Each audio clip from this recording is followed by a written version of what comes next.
The diversity of the products that these smartphone manufacturers offers enables them to hit almost every market available. Smartphones with dual-core processors, octa-cores, and infrequently hexa-cores are for people who are looking for a low-end to high-end device, and everything in between. All of them are being catered.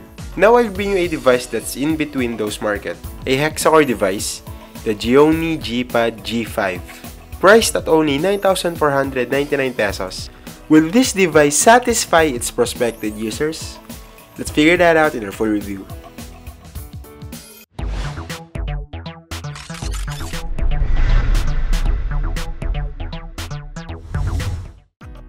Well, this device is really a one hell of a charmer. The device has a 5.5-inch display, which gives it a perfect height, not too large yet not too small in the hands. Plus the width is also not too thick nor too thin. The device has just the right thickness to make you feel as if you are holding an ultra-thin device without sacrificing the ergonomics.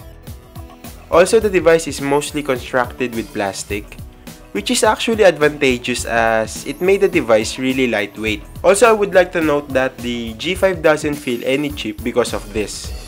The overall aesthetic has a matte finish, which gives it a more premium look. The top and the bottom part of the device were also constructed with this brushed metal material, which also gave it a more industrial and solid feel. Taking a tour, we got a 5.5-inch HD display at the front that is covered with dragon trail glass. This device is really a stellar as the glass kind of extends a little to the edges. We also have a 2-megapixel front-facing camera, the capacitive buttons, and the earpiece, which is kinda lengthy to match the device's exceeding glass frame. The left side is cleanly empty while the right side has the very tactile volume buttons and the lock and power switch. These buttons are also made with metal, which feels very nice when touched. The top has the 3.5mm headphone jack, while the bottom has the built-in microphone and the USB port. At the back, we got the 8-megapixel primary camera with the LED flash and the stereo speakers. Talking about these speakers, well, they're just simply impressive. It boasts a Yamaha drivers with DTS surround sound. The volume is loud and there's really a stereo effect on its output. It is a bit identical with the speakers that the HTC devices have, only that these are placed at the back rather on the front, which is kind of a bummer, but still pretty impressive. The G5 has a 5.5-inch HD display with 720x1280 resolution and has a 320 pixels per inch density. Unfortunately, the display quality is middling on this one. It has some low contrast ratio and the saturation is a bit lackluster. The blacks aren't deep black.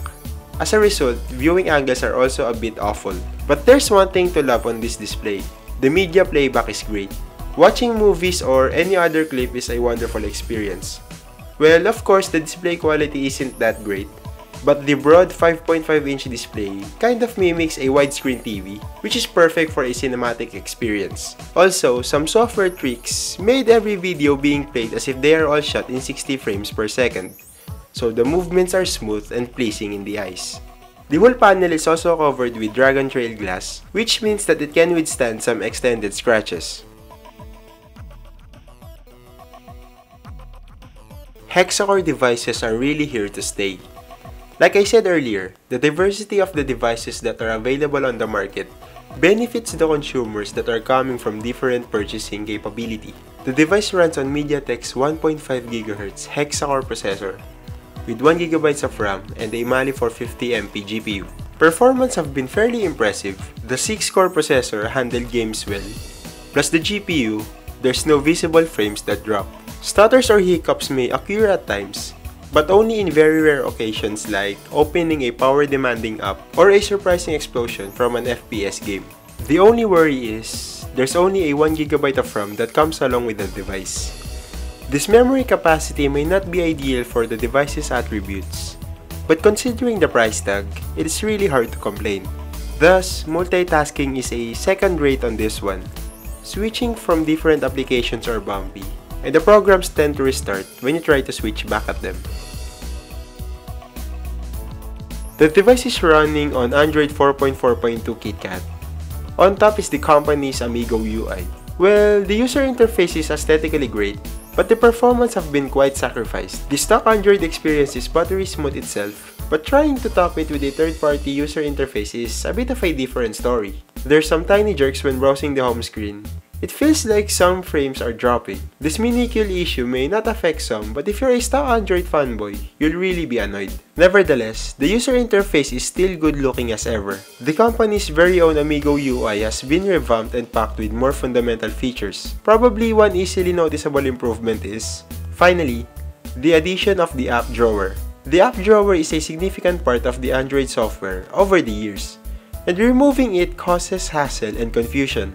Also, another newfangled feature is the pre-installed RAM cleaner, which can be found on the drop-down menu, complete with a single button, the memory info, and a bizarre animation.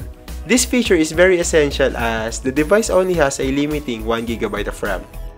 While other software features are very familiar, smart gestures are present. We got the double tap to wake, pick up the phone to answer a call automatically, draw a special shape to wake the device or open an app instantly, and a on-screen button which carries different shortcuts to any app or command. The device boasts an 8MP primary camera and a 2MP front-facing one. Given that the lighting is great, the snaps it can take are impressive. It has great contrast and the saturation is well balanced. It can also offer shots with shallow depth of field, but then again, it requires good lighting. Indoor shots are also impressive. Of course, noise and grains are more visible during low light scenarios, but the shots that this one can produce is still pretty usable. The device is powered by a 2400 mAh battery, and you could initially say how averaging the juice performance will be. The device was able to decently last for up to 1.5 days with light to moderate use, and a more or less 2.5 hours of heavy use. I would like to note though that the test that I have run on the latter was a loop of a video clip with the volume maxed out. Bear in mind that the device has a stereo speaker, which can really dramatically consume a lot of juice. Almost all of the devices that are on this price range tend to obtain some powerful and appealing spec sheet, but has an hideous hardware and design. Well, it is a different story with the Gionee Gpad G5. You are getting a proportion of a device with potent performance and a good looking body. Right off the bat, you could really see how wonderfully constructed this one is aesthetically. The device is beautiful, ergonomic, and lightweight. Although, given the fact that a lot of competing devices offers a more powerful octa-core processor, some people might find the G5's hexa-core processor insufficient. But nevertheless, day-to-day tasks and some casual gaming are a breeze on this one.